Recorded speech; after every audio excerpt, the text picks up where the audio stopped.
I want to apologize to my producers because it's my fault because I wasn't going to have Big Ben. I didn't mean to have Big Ben in my list as my top 5, to be quite honest with you. I'm a Pittsburgh Steelers fan, and I mentioned them, but the bottom line is I gave the wrong list, so I want to apologize to my producers. That's not their fault. That's my fault. That's the list that I gave them. I definitely have at number 5, I'm thinking along the lines of Phillip Rivers. There's no question. I'm going to go there. I'm going to put Andrew Luck at number 4. I don't have Aaron Rodgers in my top 5, even though I know he's the best to ever play the position as far as I'm concerned. I'm just talking about the things that the Green Bay Packers have done to take the ball away from him. There are too many things that we haven't seen. He's been completing around 60% of his passes over the last several weeks because guys running wrong routes, dropping passes, along with a bevy of other things. But I can't put him in there numbers-wise. I can't put him in there based on the kind of year the other guys are having thus far. I'm going to sit up there Rivers as number 5. I'm going to put Andrew Luck at number 4. And then 2, 3, and 1 are obvious with Jared Goff, Patrick Mahomes, and then Drew Brees at number 1. I think Jared Goff has been sensational. The ball placement, particularly on difficult throws that require you to place the ball exactly where it needs to be. Jared Goff doesn't get enough credit with what he's done, and he showed me something by doing what he did last week without Cooper Kupp available to him. Patrick Mahomes speaks for himself. I do think he holds the ball on more than a few occasions a little bit too long. I think that assisted some difficulties along with him getting sacked as well, and I think that's why he went from having 1 interception on the year at the beginning to having 10 on the season thus far. And Drew Brees, he threw his 2nd interception of the entire season last night, but he does what he wants, when he wants, how he wants, because he's simply a savant at the quarterback position at this point in time in his career. So I'm going to go Brees 1, Mahomes 2, Goff 3, Luck 4, and obviously Phillip 5. Phillip Rivers 5. Hold up. No love for Tom Brady? We're just dismissing. We're taking a snapshot? Tom Brady's not in the top 10. We're just dismissing Tom Brady, who hasn't had Gronkowski a lot, who didn't have his weapons. Have you been watching the last couple of weeks? Yeah, he's not been an elite quarterback in the last 3 weeks. No, yeah, it's fluid. The list is fluid. Yeah. Well, I'm going to tell you what. Brady's going to be in my list. He's going to be in my list. I'll tell you what, my list would be like this. Brees, Brady, Mahomes, Rodgers, Goff. And let me tell you why, all right? Drew Brees has been playing at the very top levels of his game for a long time. Like I said, there's reasons why he's getting the credit now that he didn't get before. And quite honestly, I think that's a travesty because the guy should have been considered one of the best for a long time. Look, I understand how Tom looked against the Tennessee Titans. I understand that he looked like someone who somebody had his number, and you're right, Mike Vrabel did have his number. And if we want to take a stat, if you want to look at 1 week, 2 weeks, or look at 16 weeks when this is all said and done, Tom's going to be in there in that top 3. 16 right now, Lewis. Okay, well, I can't look at it. I can't look at it that myopically. I can't do that. All right, Pat Mahomes, you know how I feel about Pat. And I'm telling you this, down there, the people in Kansas City, they are not discouraged in any way, shape, or form by what happened out there in L.A. at all. As a matter of fact, they're even more encouraged because they were waiting for this. They were waiting for this bump in the road to now see how he's going to respond, and they think he is going to come out just absolutely on fire.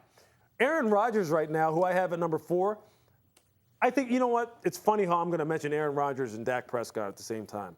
Aaron Rodgers is being limited, some, by a very static, boring offense that hasn't really embrace some of the new ways to spread people out and give your quarterback an even easier time at dissecting defenses right now. They haven't done it. Also, I think Aaron sometimes makes things a little bit more difficult on himself than it needs to be because he misses wide open people simply because I think Aaron is just so, like, right now he's so programmed to make everything look so dynamic and so dramatic that he doesn't take the easy things, although I still think in a snapshot, he's still one of the very best in the NFL. Kobe Bryant of the NFL. 5. Absolutely. That was a great analogy. And Jared Goff, I just laugh. I laugh only because of this. Jared Goff, a couple of years ago, I'm telling you, the absolute negativity surrounding this kid from the time he put his face on the camera for HBO's Hard Knocks series to those 7 starts that he made in his rookie season, people destroyed this guy. Said he had no business not only being the number 1 pick overall in the draft, but he had no business playing quarterback, period, that he didn't belong in the NFL. And now we're talking about Jared Goff as a top 5 player, maybe a top 3 player.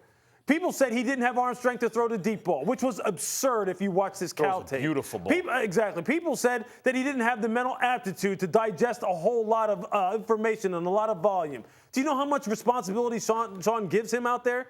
He has plenty of control at the line of scrimmage. People said he was too skinny. He didn't have the body type. He wouldn't last. Jared Goff, Jared Goff, I made the comparison between Jared Goff and Joe Montana during the draft. That's who he looks like to me. Yeah, I hear you. Lewis. Yes, sir. Riddick. I'm listening. You're overreaction. You're overreacting. You're being a bit emotional. I need you to calm down. Oh, I'm emotional about this subject. And here's why I need you to calm down. And here's why I need you to calm down. You know why? People might have been saying that, but they were really talking about Jeff Fisher. You know that. Everybody knew that Jeff Fisher needed to go. And the fact of the matter is Jared Goff has looked so good, whether it's Jared Goff or Sean McVay. Jeff Fisher will never get another head coaching job. I mean, this is the most damning thing that ever happened to Jeff Fisher was Jared Goff under Sean McVay. Because I'm talking about the same talent.